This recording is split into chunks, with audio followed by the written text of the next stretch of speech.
먼저 자신의 말을 스스로 실행하고 그 다음에 타인으로 하여금 자기를 따르게 하는 것이다. 말은 쉽지만 실천은 어렵다. 인도의 한 어머니가 어린아이와 함께 간디를 찾아갔다. 선생님, 저희 아이에게 설탕을 좀 적게 먹으라고 타일러 주세요. 저희 아이가 선생님을 매우 존경하기 때문에 선생님이 말씀하시면 그대로 따를 것 같습니다. 간디는 잠시 생각하더니 3주 후에 다시 오면 그때 말해주겠노라고 답하고 두 모자를 그냥 돌려보냈다. 어머니는 좀 의아했지만 3주 후에 다시 간디를 찾아가 같은 부탁을 했다. 그때서야 간디는 얘야, 설탕을 많이 먹으면 몸에 해롭단다. 설탕을 좀 줄이렴 하고 말했다. 의아스럽게 생각하는 아이 어머니에게는 이렇게 말했다. 사실은 저도 설탕을 좋아합니다. 그래서 제가 먼저 3주 정도 시간을 들여 줄일 수 있는가를 시험 삼아 해보았는데 설탕을 줄일 수 있어서 오늘 그렇게 말한 것입니다. 말은 누구나 쉽게 할 수 있다. 행동과 실천이 어렵지. 옳은 말을 하는 건 어려운 일이 아니다. 훈수는 누구나 쉽게 둘 수 있다. 결과에 책임지지 않는 훈수는 어디서나 누구에게나 어려운 일이 아니다. 반복하는 습관에만 기적이 찾아온다. 공자께서 말씀하셨다. 본성은 서로 비슷하나 익히는 것에 의해 서로 멀어진다. 가지고 태어난 천성이나 본성은 서로 비슷하지만 무엇을 익히고 반복하느냐에 따라 서로 다른 인생을 살게 된다라는 공자 말을 필두로 수많은 현인이 반복과 습관에 대해 지적했다. 아리스토텔레스는 인간은 일시적이 아닌 반복적으로 행하는 것에 의해 결정되는 존재로 탁월함은 습관으로 만들어진다라고 말했고, 파스칼은 습관은 습관이기 때문에 따르는 것이지 합리적이라든가 올바르다는 데에서 따르는 게 아니다라고 말했다. 사람이 습관을 만들고 습관이 사람을 만들며 습관은 철사를 꼬아 만든 쇠줄과 같아서 매일 가느다란 철사를 엮다 보면 이내 끊을 수 없는 쇠줄이 된다고 말한 사람도 있다. 3살 버릇, 여든 간다라는 우리 속담 이외에도 40이 지나면 사람들은 습관과 결혼해 버린다라고도 했다. 걷기지 않을 꿈과 흔들리지 않는 뜻. 공자께서 말씀하셨다. 상군을 통솔하는 장수는 빼앗을 수 있으나 필부에게서 그 뜻은 빼앗을 수 없다. 춘추시대 제후국이 가질 수 있는 병력 규모인 3만 6천 명 대군을 상군이라 한다. 공자는 세권을 총지휘하는 장군을 전쟁이나 전투로 빼앗을 수 있으나 일개 본부라 해도 그의 가슴속 깊은 뜻은 빼앗을 수 없다고 말했다. 간절한 뜻을 지닌 사람은 돈이나 출세에 마음을 빼앗기지 않고 가난하다고 해서 뜻을 바꾸지도 않으며 어떤 위협에도 굴복하지 않기 때문이다. 강한 의지를 이길 수 있는 것은 없다. 지금 당장 할 수 있는 일을 하라. 괴로가 귀신 섬기는 일을 물었을 때 공자께서는 아직 사람도 제대로 섬기지 못하면서 어찌 귀신을 섬길 수 있단 말인가라고 하셨다. 괴로가 다시 묻기를 감히 죽음에 관하여 묻겠습니다라고 하여 공자께서는 삶도 잘 알지 못하는데요. 어찌 죽음을 알겠는가라고 하셨다. 괴로의 질문에 공자의 대답은 간결하다. 귀신의 유무보다 더 긴급한 게 살아있는 지금 우리의 삶이니 당장 긴급하지도 분명하지도 않은 문제를 가지고 시간을 낭비하지 말고 현재의 삶에 더 집중하고 노력하는 게 낫다는 말이다. 살아있는 오늘의 삶도 잘 모르겠는데 죽은 이후의 일들이 뭐 그리 급하냐는 것이다. 그렇다고 공자가 귀신이나 죽음의 문제를 부정하지는 않았다. 그것들은 그 나름대로 중요한 문제라는 것을 알고 있으나 그보다 더 긴급한 삶의 문제가 있다는 것이다. 나만큼 배우기를 좋아하는 이는 없다. 공자께서 말씀하셨다.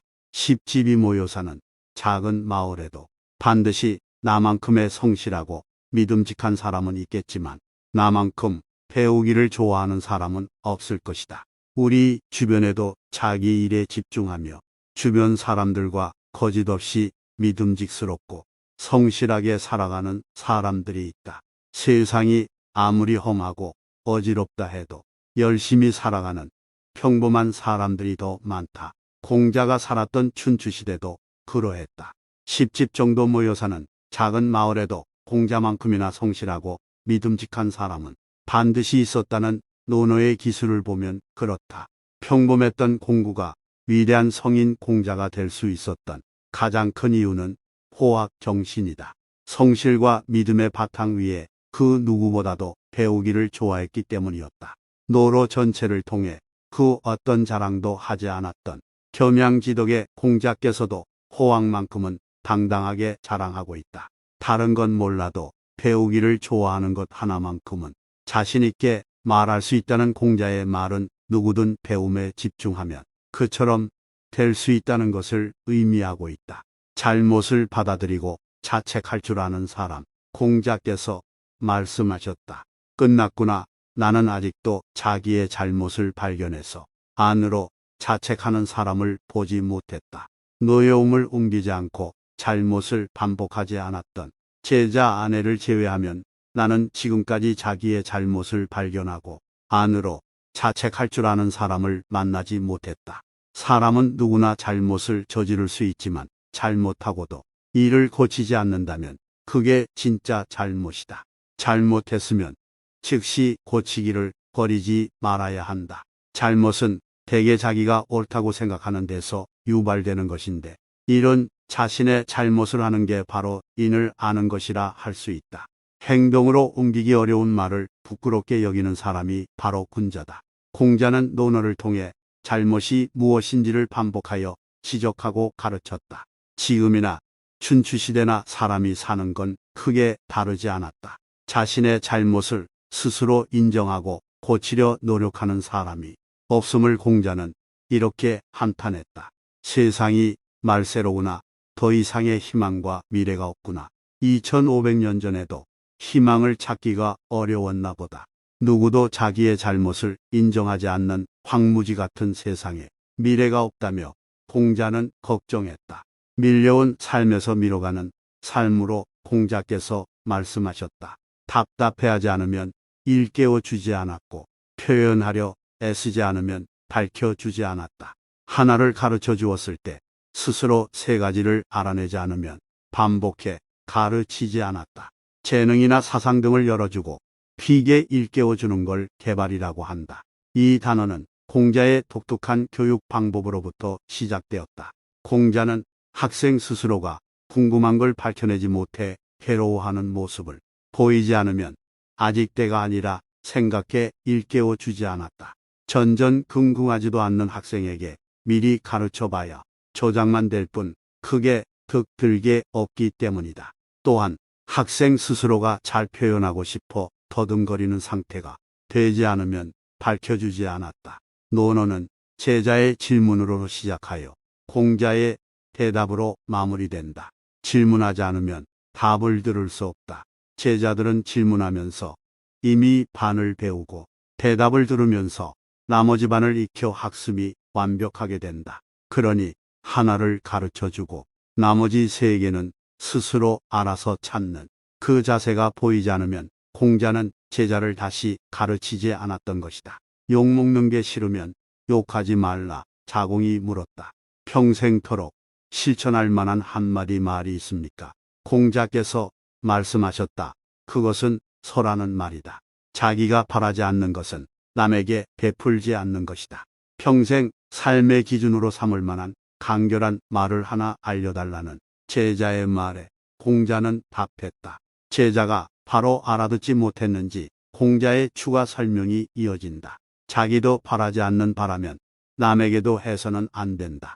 내가 싫다면 타인도 싫을 것인즉 상대가 싫어하는 그것을 해서는 안 된다는 말이다. 쉽게 말해 욕 듣는 게 싫으면 욕하지 말라는 뜻이다. 선은 여심이다. 같은 마음이다. 너와 나의 마음이 같아지는 게 바로 선이다. 그러니 선은 배려, 공감, 용서, 사랑과도 같은 말이다. 군자는 자기에게서 찾고 소인은 남에게서 찾는다. 공자보다 약 70여 년 전에 태어난 철학의 아버지 탈레스는 세상에서 가장 쉬운 일은 타인에게 충고하는 일이며 세상에서 가장 어려운 일은 자기를 아는 일이라고 했다. 그리고 올바른 인생을 살기 위해서는 타인을 비난하지 말아야 한다고 했다. 현실주의자 공자께서도 말했다. 군자는 잘못의 원인을 자기에게서 찾으려고 노력하지만 소인은 타인에게서 찾으려 한다고 했다. 리더는 원인을 자기 내부에서 찾으려 하지만 보통 사람은 원인을 외부로 돌리려 한다는 말이다. 그렇다 타인을 책망하거나 원망할수록 발전은 멀어져 간다. 스스로 되돌아보지 않는 사람은 점점 뒤처지게 된다. 앞에서 소개한 내용은 오심에 읽는 논어에서 가져왔다. 논어에는 인간이 태어나 어떤 덕목을 갖추고 어떻게 살아가야 하는지에 대한 삶의 지혜들이 담겨 있다. 우리 선조들은 논어를 마음의 양식으로 삼았고 공자가 죽은 지 약 2500년이 지난 지금까지도 여전히 많은 사람들이 논어를 읽고 있다. 논어는 우리의 삶에 깊숙이 자리 잡고 있을 뿐만 아니라 동아시아 국가들의 정치와 문화에도 막대한 영향을 끼쳤다. 인생을 살다 보면 이게 내가 원하는 삶인가? 나는 왜 이렇게 살고 있지라는 공허한 생각이 들 때가 있다. 이는 2500년 전에 공자도 마찬가지였다. 공자는 50이 넘어서야 비로소 정치 일선에 나섰고 중반까지 이룬 것 없이 여러 국가대를 떠돌아야 했다. 하지만 그럼에도 불구하고 공자가 오늘날 성인으로 추앙받는 이유는 포기하지 않고 끝까지 자신의 길을 걸어온 자세와 정신에 있다. 실제로 공자는 이름을 넘겼을 때 자신의 삶에 대해 나의 길은 하나로 깨어 있다. 나는 세상의 흐름에 흔들리지 않고 내가 가야 할 길을 지금까지 일관되게 걸어왔다라고 말했다.